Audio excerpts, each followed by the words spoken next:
سيدنا محمد وعلى آله وصحبه أجمعين. العيد Mubarak, and inshallah we'll continue.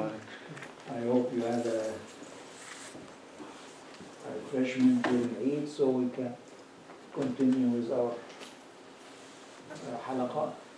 Today inshallah we'll do two verses from Surah Al-Baqarah, verse 19 and 20. So we'll start by the recitation. أعوذ بالله من الشيطان الرجيم بسم الله الرحمن الرحيم أو كصيب من السماء فيه ظلمات ورعد وبرق يجعلون أصابعهم في آذانهم من الصواعق حذر الموت والله محيط بالكافرين يكاد البرق يخطف أبصارهم كلما أضاء لهم مشوا فيه وإذا أظلم عليهم قاموا وقالوا ولو شاء الله لذهب بسمعهم وأبصارهم إن الله على كل شيء قدير. أعوذ بالله من الشيطان الرجيم بسم الله الرحمن الرحيم أو كصيب من السماء فيه ظلمات ورعد وبرق يجعلون أصابعهم في آذانهم من الصواعق حذر الموت والله محيط بالكافرين والله محيط بالكافرين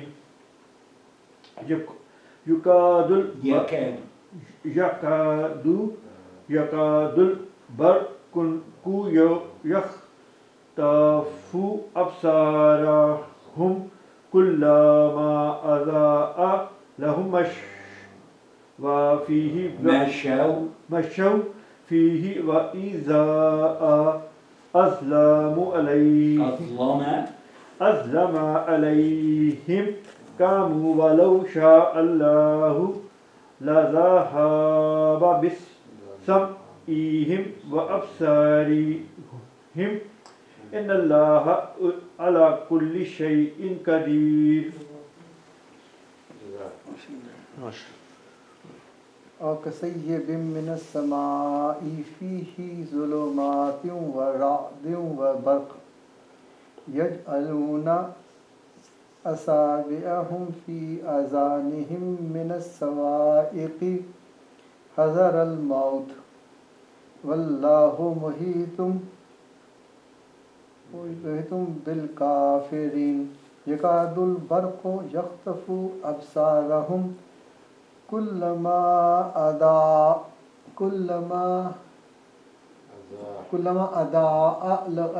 لهم مشوا فيه وإذا أظلم عليهم قاموا ولو شاء الله لذهب بسمعهم وأبصارهم إن الله على كل شيء قدير.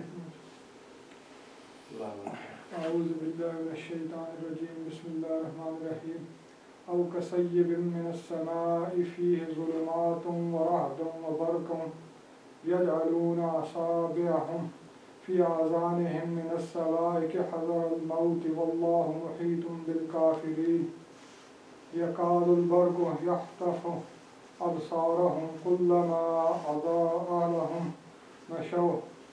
مشوا فيه وإذا أظلم عليهم قاموا ولو شاء الله لذهب بسمعهم وأبصارهم إن الله على كل شيء قدير. بسم الله الرحمن الرحيم أو كصيب من السماء فيه ظلمات ورعد وبرق يجعلون أصابعهم في في آذانهم من الصواعق حذر الموت والله محيط بالكافرين يكاد البرق يخطف أبصارهم كلما أضاء لهم ما شاءوا فيه وإذا أظلم عليهم قاموا ولو شاء الله لذهب بسمعهم وأبصارهم إن الله على كل شيء قدير. ما شاء الله. Okay, recite inshallah. أو كصيب من السماء فيه ظلمات ورعد وبرق يجعلون أصابعهم في آذانهم من الصواعق حذر الموت والله محيط بالكافرين يكاد البرق يخطف أبصارهم كلما أضاء لهم مشوا فيه وإذا أظلم عليهم قاموا ولو شاء الله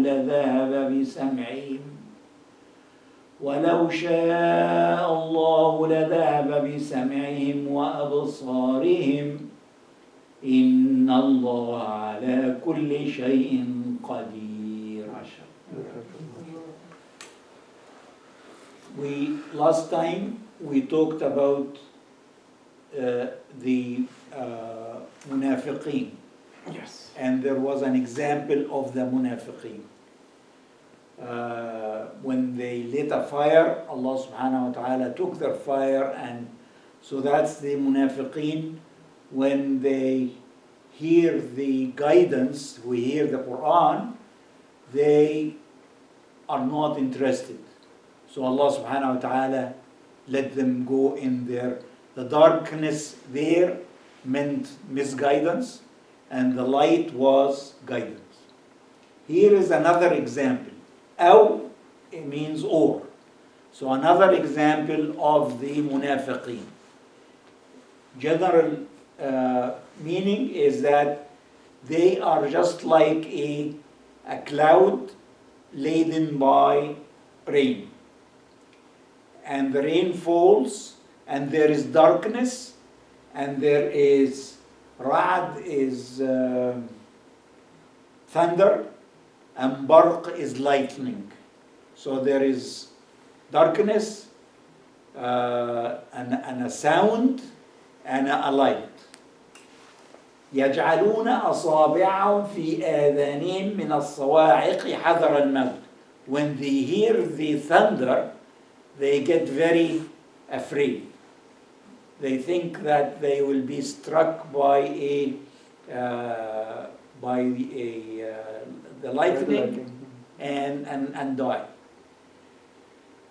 وَاللَّهُ مُحِيطٌ بِالْكَافِرِينَ. Allah subhanahu wa ta'ala knows everything about the disbelievers. Then it goes on. يَكَادُ الْبَرْقُ يَخْطَفُ أَبْصَارَهُم. When the lightning comes, it is too strong. So they see for a second, and then it is like they become blinded. كُلَّمَا أَضَاءَ لَهُمْ. Whenever the lightning comes, it gives them light so they can walk. And then when it goes, they stand up. It is dark, they cannot go. وَلَوْ شَاءَ اللَّهُ لَذَهَبَ بِسَمْعِهِمْ وَأَبْصَارِهِمْ إِنَّ اللَّهَ عَلَى كُلِّ شَيْءٍ قَدِيرٌ. And if Allah subhanahu wa ta'ala willed, He would take away their hearing and their sights, and Allah subhanahu wa ta'ala is able over everything. So this is it displays the nature of hypocrisy. The people in the previous example were determined not to believe. They are hypocrite, but they are not seeking any light. This is a bit different. These are people who sometimes the guidance is, they capture the guidance, and they think it is good. But then something happens and they lose interest and they get into the darkness again. So that's the image that these verses are telling us. That it says, when the lightning comes, they walk. So they see their way. But then the lightning goes, then they become again confused and they do not believe. So these are two examples of the hypocrite. That's the general meaning of these two verses. And it's giving, the example so that at that time the Arabs would really understand what it means. It's a very strong metaphor. It is. Somebody is lost, and they don't have any sense of direction. Exactly. And then there is a thunderstorm at the night, and they see the way, and they try to walk. That's right. And then all of a sudden there is again darkness, and they are lost again. Exactly. So, it's a very strong sense, because right now we travel on the cars, so maybe we have a little bit less comprehension, but somebody who's traveling with, No, but even if you travel, or if you've traveled on the highway, and it is raining very heavily, and we have seen this, and then you don't see anything, and you get afraid. You don't want to go forward because you don't see your way. It also, the image gives the sense of hesitation. A hypocrite is hesitant between guidance and misguidance. Sometimes they are guided, sometimes they are not. So they are not sure of their faith, and they, because of their hypocrisy. But it shows that they have a chance to, this is something that they have chosen themselves, because the light is there, but they chose not to follow that light. Okay? Yeah. Now, let's talk about the meaning of some words. Kasayibin, it starts with kaf. Kaf is like. Kaf is used to say like. So it is, they are like. Sayyibin, sayyib, they said that it is, some people said it is like rain, because sayyib comes from saba, which comes down. So some people say sayyib means rain, and some people say, well, it is like because of the following words, it's like a cloud full of rain, and it sends its rain down. And the reason they say that is because ظُلُمَاتٌ وَرَعْدٌ وَبَرْقٌ. Usually the thunder and the lightning come from the clouds. So it is clouds full of rain, and that rain comes and it is very dark. Then the cloud sends thunder and lightning. Ra'd means thunder, barq means lightning. Yaj'aluna, ja'ala means they made something, it's so yaj'aluna asabi'ahum, they put their hands or the fingers into their ears. They want to block that sound of the thunder, of the fear. And this is also metaphor for they block their hearing from hearing the guidance of the Quran. When the hypocrites would listen to see the Prophet reciting Quran, they do this because, and this is a story that was often told, is that the Arabs knew that the Quran has been written by a superpower, because it was very fluent, and they were very fluent with their language, and they were able. So the way to avoid being, to believe or avoid, some of them said that this is magic, this is something. So they wanted to protect themselves. The way to protect themselves is not to listen. And that's the way so putting their fingers in their ears to block not only the sound of the thunder, but the sound of guidance that comes from the Prophet ﷺ. The lightning was very strong, so it snatched their vision. It's like when some light, if you are in a dark room and some light comes up, suddenly you are not able to see for a while, right? You are not used to it. So that's the effect of the thunder. But when they stay a little bit in that light, they can see the road and they can walk, and then suddenly the light ends, and then they stand up. And walking and standing up again is a reflection of their confusion. They are confused whether to walk or to stand up.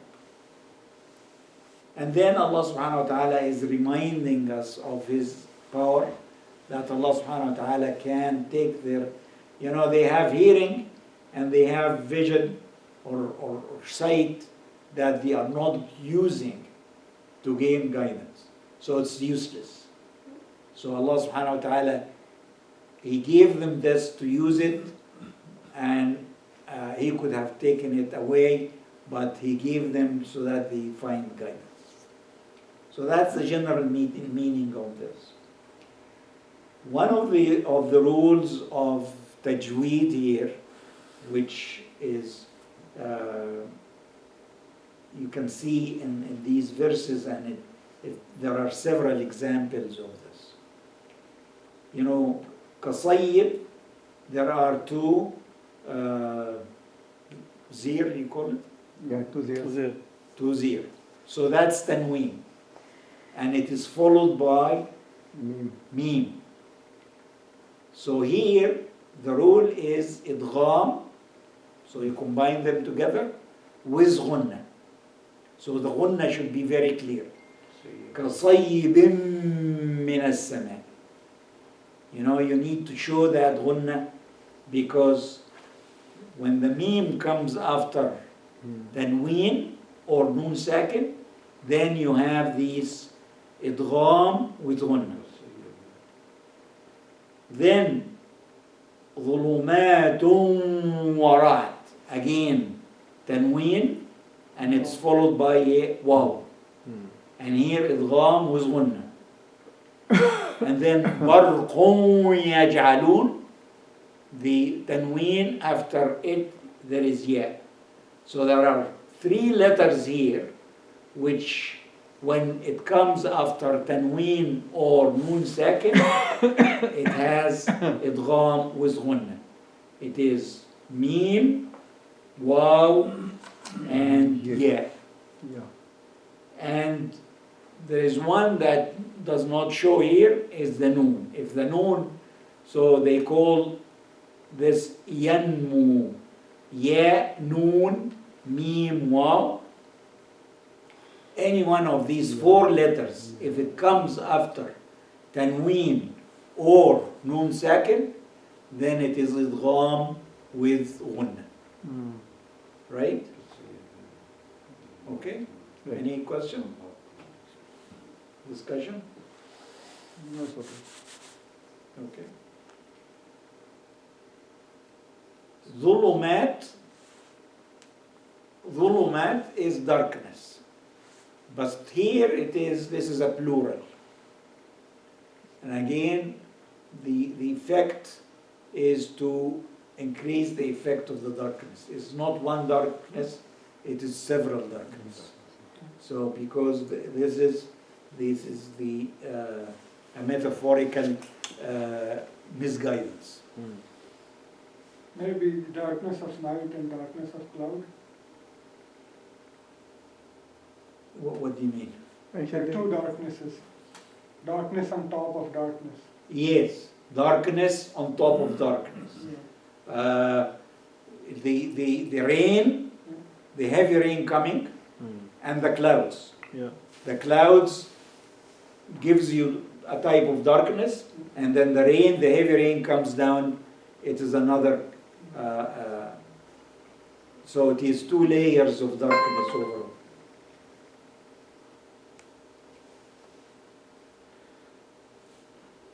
And when we talk about hearing and sight, Yeah, it's not just our physical hearing and sight.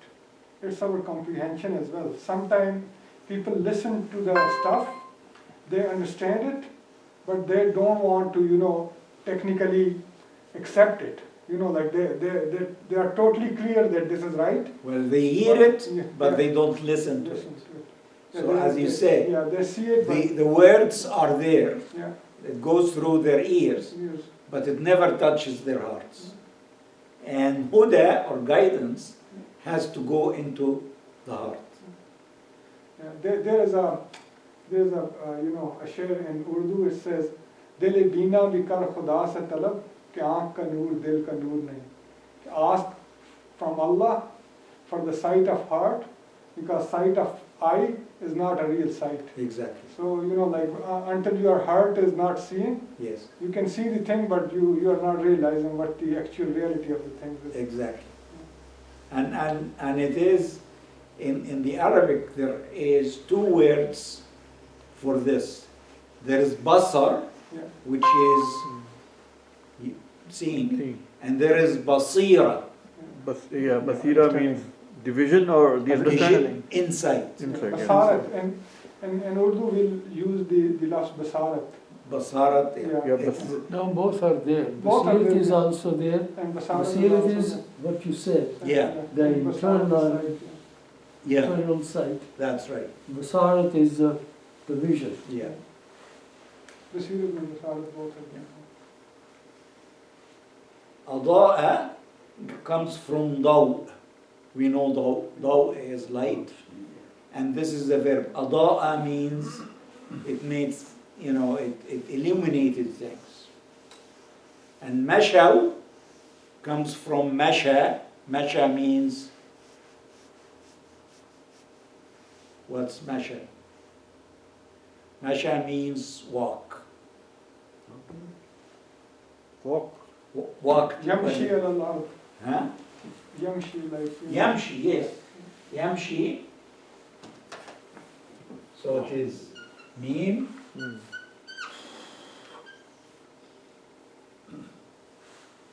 mim, shin, yeah. Masha means walk. Oh, okay. Right? Hmm. So when the light comes, they walk. When the light goes, they stand. Qama. Qama means stood. Stand still. Okay?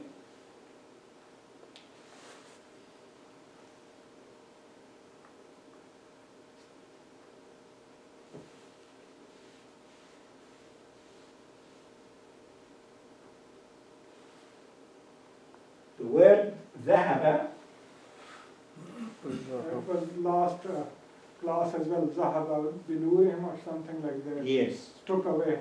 yeah. ذهب means, well, you could, Gone. well, ذهب,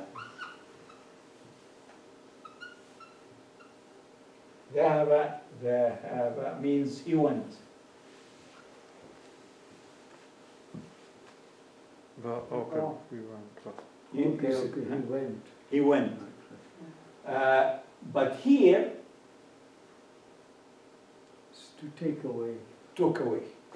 So the meaning here is that he can take away their hearing and their vision, or their sights. So it can be used in different ways.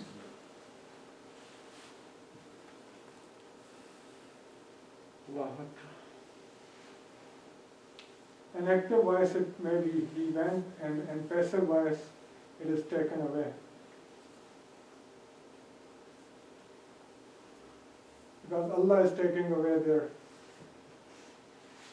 sight and their hearing. I'm trying to think of how to explain this. You see, here it says, وَلَوْ شَاءَ اللَّهُ لَذَهَبَ. This lam here is makes the difference between took away or went. So if there is no lam, it would mean that Allah went. But Allah took away comes from this lam in the beginning of the word. And it is used, this word is used very often in the Quran. For example, they have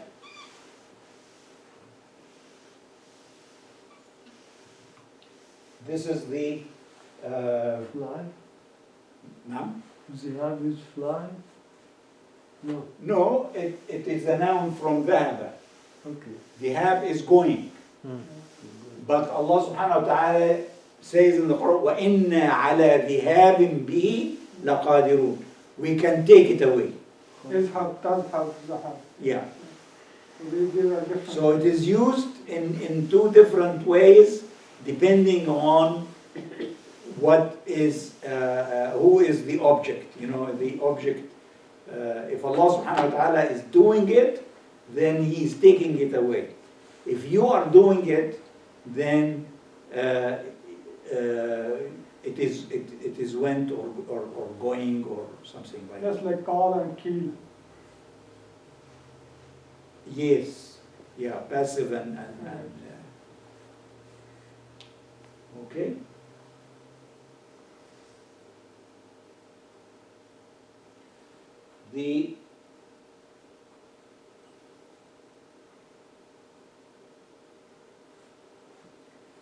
What else can we say about this?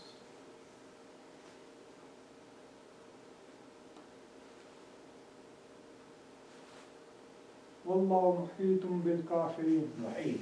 Yeah. So muhit means Around. Surround, yeah.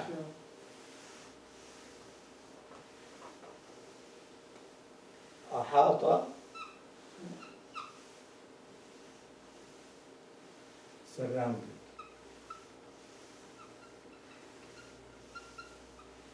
محيط